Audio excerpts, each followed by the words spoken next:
भारत 24 के कार्यक्रम में केंद्रीय मंत्री एसपी सिंह बघेल ने क्या कहा, देखिए। सत्ता में उपस्थित केंद्रीय मंत्री हैं आप, एसपी सिंह बघेल नाम है आपका, सभी बहुत प्रेम देते हैं। प्रेम का कारण है आपकी बेबाकी, क्योंकि जब सवाल होते हैं तो बेबाकी से जब जवाब आते हैं तो आनंद आता है, लोग सुनते हैं।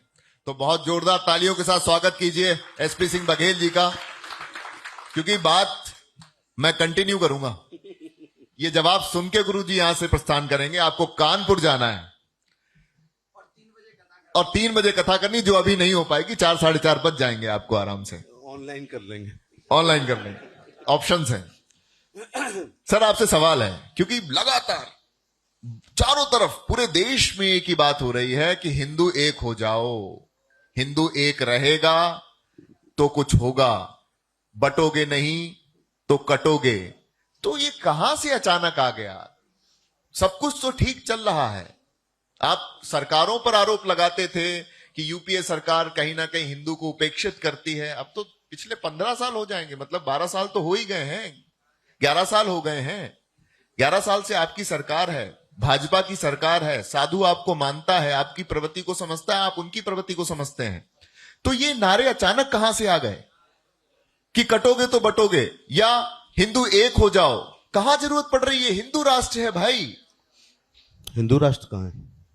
ये कहा है, बहुत लोगों ने कहा है। नहीं अयोध्या में मैं आपको बताता हूं मैंने क्यों कहा ये। देखिए, राजनीति जो है ये अल्पकालीन धर्म है। मेरा धर्म ये भी है कि मैं विकास करूं, लेकिन धर्म है ये दीर्घकालीन राजनीति है। और जो आप सनातन वाली बात कर रहे हैं, घर में जब 2 भाइयों में बंटवारा होता है तो भी कट जाते हैं वो आर्थिक रूप से। जो महिलाएं शादी होते ही सोचती हैं कि मेरा पति कमा रहा है, बाकी लोग खा रहे हैं, न्यारी होती हैं जैसे गांव में कहते हैं, तो इससे आर्थिक विकास उनका रुकता है। मुख्यमंत्री केवल मुख्यमंत्री नहीं है, वो गार्जियन भी हैं, राज्य के अभिभावक भी हैं। तो उनको इस प्रकार के दिशा निर्देश भी देने जरूरी थे, और जिसको पूरे देश ने स्वीकार किया, केवल उत्तर प्रदेश नहीं। चूंकि 800 साल गुलामी रही है, वो थोड़ी थोड़ी डीएनए में आ गई है, इसलिए ये पुनर्जागरण वाला काल है। आपने 5वीं में या 8वीं में या हाई स्कूल या इंटर के बोर्ड में कहीं पर भी महाभारत है सिलेबस में? रामायण है क्या? रामचरितमानस है क्या? गीता जी हैं कोर्स में? वेद कोर्स में है क्या? तो रामायण, महाभारत, गीता, उपनिषद, ऋचाएं, ये हमारे पाठ्यक्रम में नहीं है। शुरू में पाठ्यक्रम किसने बनाया? देश की आजादी के साथ कांग्रेस को सरकार मिली और नेहरू जी पहले प्रधानमंत्री बने, तो नेहरू जी पर पश्चिमीकरण का पूरा प्रभाव था और मुस्लिम तुष्टीकरण का भी, और कश्मीर में पैदा होने की वजह से जिस वातावरण में वो बड़े हुए हैं उन पर उसका इम्पैक्ट रहा। अगर ये हमारे शंकराचार्य, आचार, धर्माचार ये ना हो, तो जो सिलेबस में होता है वो एग्जाम में पास होने के लिए पढ़ना मैंडेटरी होता है, और जो सिलेबस में नहीं होता है वो ऑब्लिगेटरी होता है। बहुत तेजी के साथ पश्चिम की सभ्यता इतनी आ गई है कि हमारे बच्चे मिक्की माउस जानते हैं, टॉम जेरी को जानते हैं, हैरी पॉटर को जानते हैं, और जब पूछा जाए कि लवकुश कौन है तो गूगल करते हैं। अगर उनसे पूछा जाए राम जी की माता जी कौशल्या थी या कैकेयी थी या सुमित्रा थी, तो नहीं होता है।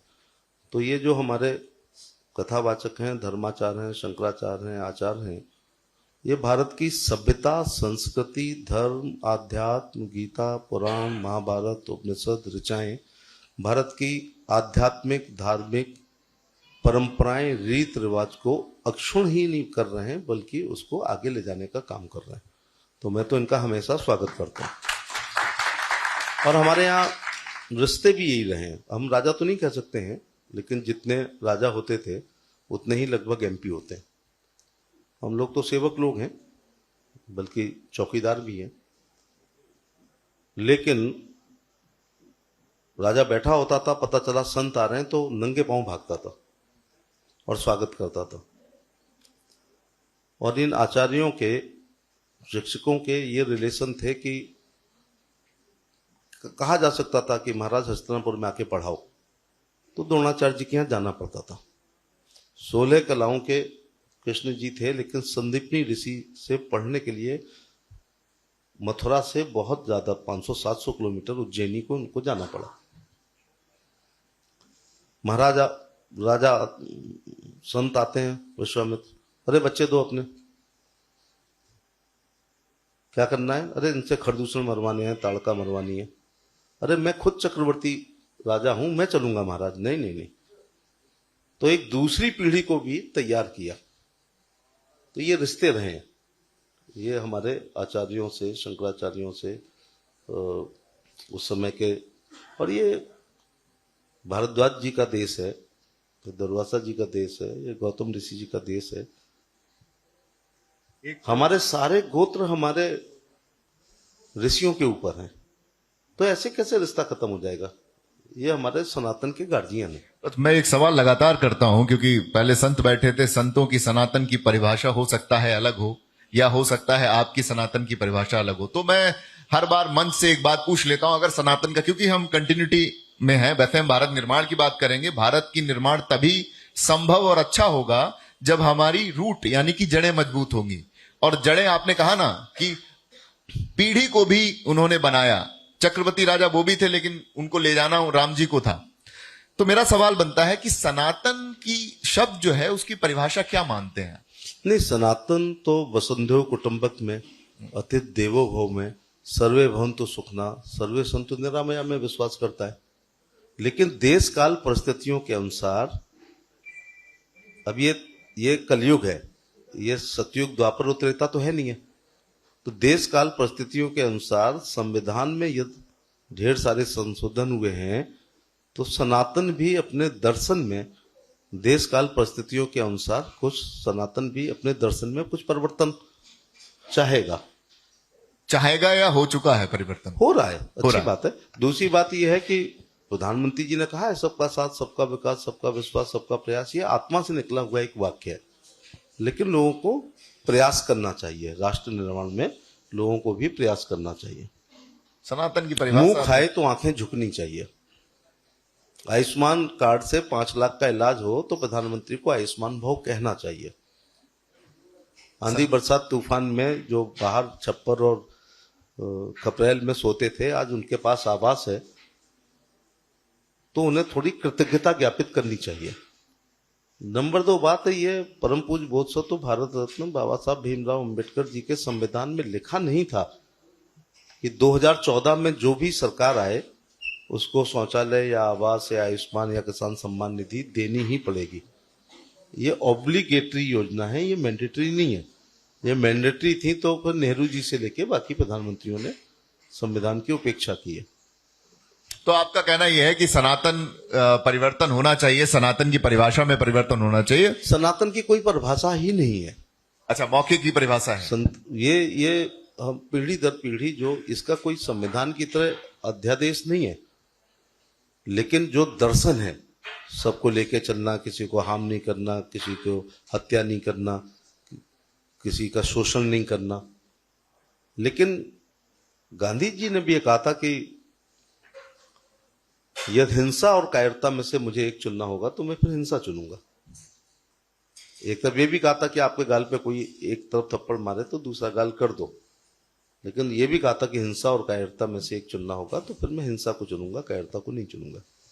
लगातार पिछले चुनाव में, महाराष्ट्र के चुनाव में, मैंने एक शब्द अभी थोड़ी देर पहले आपसे सवाल भी किया, इस बात को जस्टिफाई करने की कोशिश करवाऊंगा आपसे, क्योंकि विपक्ष लगातार आरोप लगा रहा है कि जब हिंदू राष्ट्र है, या कहें कि भारत है, जहां हिंदुओं की जनसंख्या 100 करोड़ है, जैसा कि परम पूजनीय गुरु जी ने भी कहा, सवाल मेरा यह है कि क्या इसकी परिभाषा क्या है? मेरे को समझाइएगा, राजनीतिक परिभाषा क्या है कि कटोगे वो बटोगे तो कटोगे? क्या राजनीतिक परिभाषा समझने की कोशिश करना राज- चाहते हैं? ये तो एक हम सबका अनुभव, मैंने जहां से शुरुआत की कि यदि खेत बटेंगे तो आर्थिक रूप से कटेंगे। तो जब ये भी देखना पड़ेगा कि अगर ध्रुवीकरण कहीं हो रहा है तो फिर ध्रुवीकरण अपने आप हो जाता है। ये एक्शन का रिएक्शन है। 2017 में जब बहुमत की सरकार बनी थी तो कहा था कि अब बटेंगे तो कटेंगे। 2014 में पूर्ण बहुमत की सरकार बनी, 19 में बनी, 22 में बनी। लेकिन जब विपक्ष के लोग, इंडी गठबंधन के लोग के सारे बयान केवल ध्रुवीकरण की तरफ होते हैं तो फिर सोचना पड़ता है। इसका फायदा मिला? कल्याणकारी योजनाओं का ज्यादा लाभ मिला है। उत्तर प्रदेश में लॉ एंड ऑर्डर का बहुत बड़ा लाभ मिला है। प्रधानमंत्री की, अगर इस देश में एक बड़ी बात कहने जा रहा हूं मैं, यदि और मैं आपसे उम्मीद भी करता हूं खुल के बात करें। हाँ, यदि इस देश में जातवाद ना होता हैं। और उससे और थोड़े नीचे गोत्रवाद ना होता और अपने अपनी जाति नेताओं के खूंटे से बंधे हुए लोग ना होते और कट्टर धार्मिक अल्पसंख्यक की कट्टरता ना होती और मोदी जी की कल्याणकारी योजनाओं के लाभार्थी केवल वोट देते हैं तो देश में सारे भारतीय जनता पार्टी के एमपी और एमएलए जीत जाएंगे। मैं फिर पीछे जाता हूं कि ये संवैधानिक अगर योजना होती तो कोई एहसान नहीं है। तो मैं फिर जानना चाहता हूं विपक्ष से कि माननीय संविधान के किस अनुच्छेद के किस पन्ने के किस पैराग्राफ में लिखा है कि 2014 में कोई भी सरकार आएगी या हमारा कर्तव्य है केंद्र का कि वो शौचालय बनाए, इस्तेमाल करना उनका अधिकार है, 5 किलो गेहूं चावल देना हमारा कर्तव्य है, फंडामेंटल ड्यूटी है और उनका फंडामेंटल राइट है उसको खाने का, या आयुष्मान का 5 लाख का कार्ड बनाना हमारा कर्तव्य है, इलाज कराना आपका अधिकार है। इस मंच के बराबर जमीन है तो किसान सम्मान निधि 6,000 आ रहे हैं, फसल हो रही हो या ना हो रही हो, आदि आदि। फिर बुजुर्गों का, मैं तो कहता हूं कि मोदी जी से बड़ा श्रवण कुमार कौन होगा कि 70 साल का कोई भी व्यक्ति, चाहे वो टाटा हो, बिरला हो, डालमिया हो, अडानी हो, अंबानी हो या खुद प्रधानमंत्री हो, अगर उनकी 70 साल उम्र है तो आर्थिक कोई आधार नहीं है और SC ST OBC का कोई आधार नहीं है। केवल 70 साल का हो जाएगा तो उसको 5 लाख रुपए प्रति साल का एक आयुष्मान का बीमा मिलेगा। और 1970 की अगर कार को आप वर्कशॉप ले जाएंगे तो काम कराना ही पड़ेगा। 70 साल का व्यक्ति कोई भी अगर पैथोलॉजिकल टेस्ट करेगा तो एक बीमारी में जाएगा 2 और लेके आएगा। तो क्या ये बात है? बड़ा काम हुआ ये जी। तो क्या इसमें धर्म देखा गया? जस्टिफाइड कर दिया ना, सबका साथ सबका विकास। सब क्या इसमें पार्टी देखी गई? क्या इसमें जात देखी गई? क्या इसमें SC BC OBC और ट्राइबल देखा गया? क्या इसमें सैनिकों का, भूतपूर्व सैनिक या दिव्यांगों का प्रमाण पत्र देखा गया है? इससे ज्यादा और देश के सभी लोगों को साथ ले चलने का उदाहरण मोदी जी जो दे रहे हैं वो उससे और ज्यादा क्या हो सकता है? क्योंकि ये कार्यक्रम है जिस मंच पर आप मौजूद हैं, इसका नाम है भारत निर्माण। तो भारत निर्माण में साधुओं से बात की, संतों से बात की, बिजनेसमैन भी बैठे हुए हैं। आप शिक्षण संस्थान से, सचिन जी आपका स्वागत है, और सभी लोग अलग अलग उससे बैठे हो, आप राजनीति से बैठे हुए हैं। तो भारत निर्माण की जब बात आती है, कितना मानते हैं कि विकास जो शब्द है वो परिपूर्ण है किसी भी एक, चाहे देश हो, चाहे एक कोई जिला हो, चाहे छोटी सी विधानसभा हो, कितना परिपूर्ण है विकास? क्या विकास के नाम पर आपको वो रिफ्लेक्शन मिलेगा जनता की तरफ से या नहीं, या कुछ और ऐसे नारों की आवश्यकता पड़ेगी? रिफ्लेक्शन मिले या ना मिले, वोट पड़े या ना पड़े, सरकार बने या ना बने, लेकिन वेलफेयर स्टेट होनी चाहिए। जैसे अल्लाहभाई होलकर का बारे में आज भी निर्विवाद है कि कल्याणकारी रास्ता, 12,776 मंदिरों का, टूटे हुए मंदिरों का निर्माण कराया। जिस देश में 80 करोड़ लोग 5 किलो गेहूं चावल लेने के लिए लाइन में लग रहे हों, मात्र 12,000 शौचालय के लेने के लिए प्रधान के घर रोज जाते हों, केवल 1,20,000 का ग्रामीण आवास जितने में पैसे वालों का वॉश बेसिन आता है उतने के लिए वो खुश होते हों। 1,000 रुपए की विधवा दिव्यांग और विकलांग पेंशन की वाट जोहती हूँ। एक महिला ने मेरे से कहा क्षेत्र में घूमते हुए कि रुको जरा, आपको रुक के जाना पड़ेगा। मैं थोड़ा जल्दी में था। तो जब कोई आदमी 7 बार जीत जाता है ना, तो वो एक्सियन नहीं रहता है, सड़क, स्कूल, बिजली, पानी का, नाली, फिर वो गार्जियन हो जाता है। तो आजकल मैं आगरा लोकसभा का या तो भाई हूँ, या बेटा हूँ, या भतीजा क्या हूँ, बात है। कुछ का चाचा भी हूँ, और अब कुछ का दादा भी हो गया हूँ। तो वो अधिकार होता है। तो घर में अंदर गई, गरीबों के घर में घी भी नहीं होता है, तो सरसों के तेल से दीपक जला करके आरती, यूपी में आरती बारती नहीं होती है, यहाँ वोट मिल जाए ये बहुत बड़ी बात होती है।